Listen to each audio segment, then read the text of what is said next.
Good morning. Thank you for joining us here today. I'm joined, as you can see, by Councilmember Allen, also my commander of my homicide unit, Tony Haith, my assistant chief for investigations, Bob Alder. I'm here to discuss two recent tragic homicides of young women in our city and to ask for the public's assistance in providing any information that they might have to assist us. On Monday, March 20th, at approximately 8:40 p.m., officers from the 6th District responded to the 4300 block of Benning Road for the report of a shooting. Once on the scene, officers discovered an adult female suffering from a gunshot wound. DC Fire and EMS responded to the scene and transported the victim to a local hospital in critical condition. On Tuesday, March 21st, the victim succumbed to her injuries and was pronounced dead. The victim has been identified as 18-year-old Ayanna McAllister of Upper Marlboro, Maryland. My understanding is that Ayanna was a student at St. Augustine University and was on spring break at the time of the murder. A second adult victim from the incident was located at a local hospital with a non-life-threatening gunshot wound. It is our understanding at this point in the investigation that young people had gathered in the 4300 block of Benning Road in one of the parking lots for the filming of a music video. It's also our understanding that shortly after the filming was completed, gunshots rang out and Ayanna was struck. We do not have a lookout at this time, but we do believe that there were multiple people in the area of the time of the shooting who may have valuable information regarding this case. In a second homicide of another young woman occurred on Tuesday, March 21st at approximately 4:19 p.m. Officers from the 1st District responded to the report of an unconscious female inside of a residence in the 600 block of 14th Street Northeast. Upon arrival, officers located an adult female inside of the apartment who was tied up and suffering from multiple stab wounds. At this point, we know that she was seen alive at some point on Sunday evening. DC Fire and EMS units responded to the scene, and the victim displayed no signs consistent with life. The victim remained on the scene and was transported to the office of the Chief Medical Examiner. The victim has been identified as 34-year-old Karina Meal, and that's spelled M-E-H-I-E-L. Karina was from Burnsfield, North Carolina, but she was temporarily living in Northeast D.C. Detectives are currently seeking the public's assistance in locating the victim's vehicle. The vehicle is described as a blue 2004 Toyota Prius with a Kentucky tag number of 722RMY. That's a Kentucky tag of 722RMY. The vehicle has a yellow diamond-shaped sticker on the bumper directly under the rear license plate. We will be distributing flyers for you where you can see an image that we have of the vehicle that was caught on one of our cameras. By all accounts, these were two bright, promising young women whose lives were unnecessarily cut short by senseless acts of violence. This is a time when as a community, we need to pull together so we can get some assistance and bring some closure to the families. I urge anyone who has any information, and you can do so anonymously, to please contact MPD on 202-727-9099, or you can text us on 50411. I'm going to let the council member say a few words, and then I can answer any questions that you have. Thank you, Chief. I'll be very brief because I know the Chief will be able to answer most of the questions. These are obviously two young women and their tragic loss and just horrendous crimes on both accounts.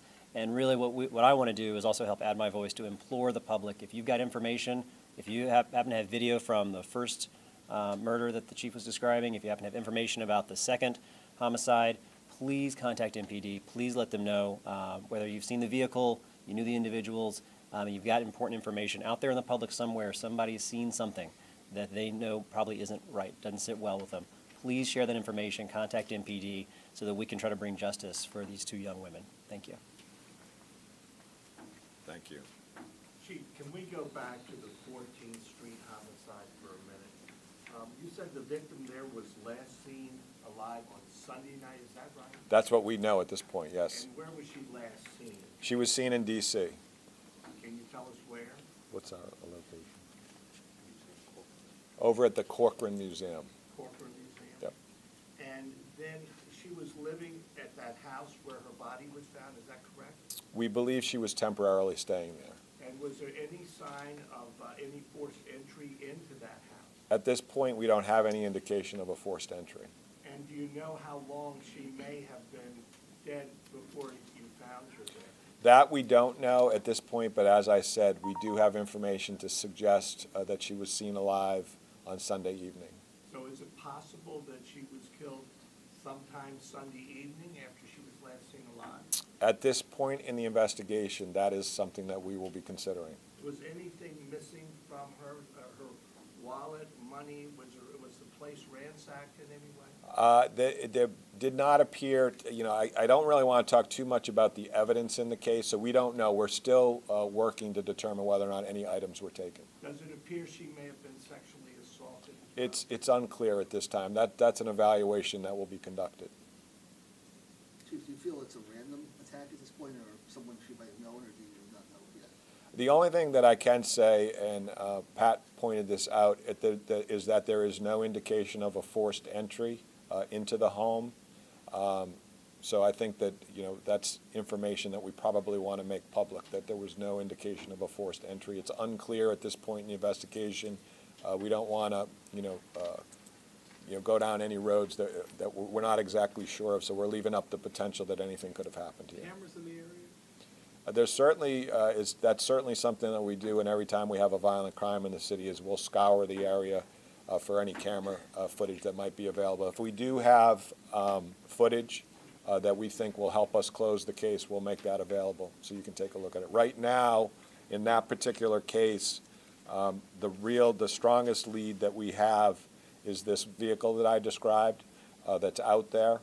And so if anybody has seen this vehicle, and I'm sure somebody has, if they could let us know, tell us where they saw it, it would be extremely helpful. So, Chief, I got the impression that you've seen it somewhere on some one of your cameras that have passed by something that you've seen after the crime? I have not seen it. I can tell you that we do have an image of it from one of our cameras. Just let's see, so Yes. it passed by some camera and you were able to catch it? Yeah, but you have to keep in mind, the only thing I can say about this image is we do have an image of the vehicle in the district. You don't know whether it was before or after the... We do know that, but we're not in a good spot to share that right now. Does she own the car? We believe that the vehicle is owned by the family, yes, her family. What about the folks living? Oh, I'll hold up the picture. I know that this will be made available to you all. And as I described, you can see a small yellow triangular-shaped sticker on the bumper directly beneath the license plate. And we'll make this available so you all can share it with the public. I'm unclear. How were you called to the scene on 14th Street? Did she have a roommate there who discovered her, or was she just... We had somebody that alerted us that there was an unconscious female inside of that location. But was that a roommate, or was that a neighbor, or... I can't get, Pat, I can't get into that detail. I can tell you that we were alerted to the fact that there was an unconscious woman in there. The residents living along 14th Street in that area, what's your message to them? Do you believe that this was a targeted issue, or should they be concerned? I guess that's what I'm- Yeah, my biggest message to them would be if they have any information about this car, which we believe at some point was in that block, and they may have seen it either come or go, that information could be extremely valuable in us getting to the bottom of this case. So I would ask that the folks that live in that block, if they have any information in any way, shape, or form whatsoever, please give us a call. Should they be worried about their safety? We don't really have anything to suggest that this was random at this point, but, we always have to be careful when we're living in a major metropolitan area. Any You're evidence to suggest she was perhaps followed from the Corcoran? Do we know if she was with other people at the Corcoran at the time?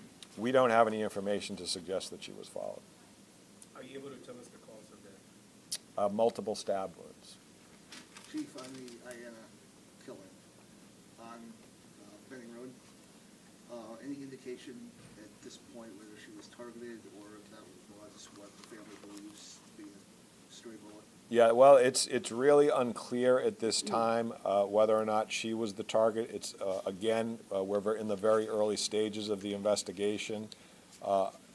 And I know you've seen the news accounts from the family. This is heartbreaking for their family. Her dad and her sister apparently attended the same school as she did.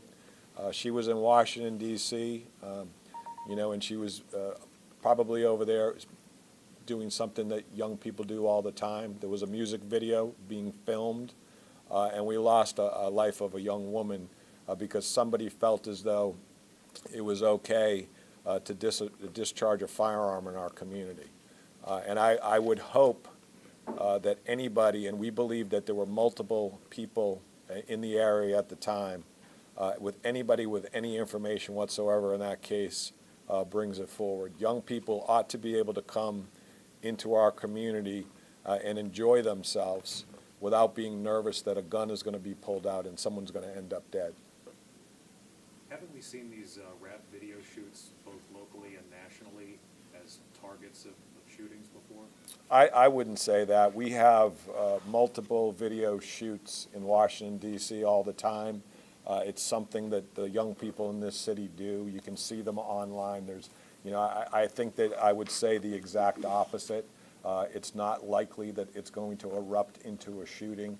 And I really want to go back to the point that there's somebody out there who felt like it was okay to do that when you got a lot of young people gathered.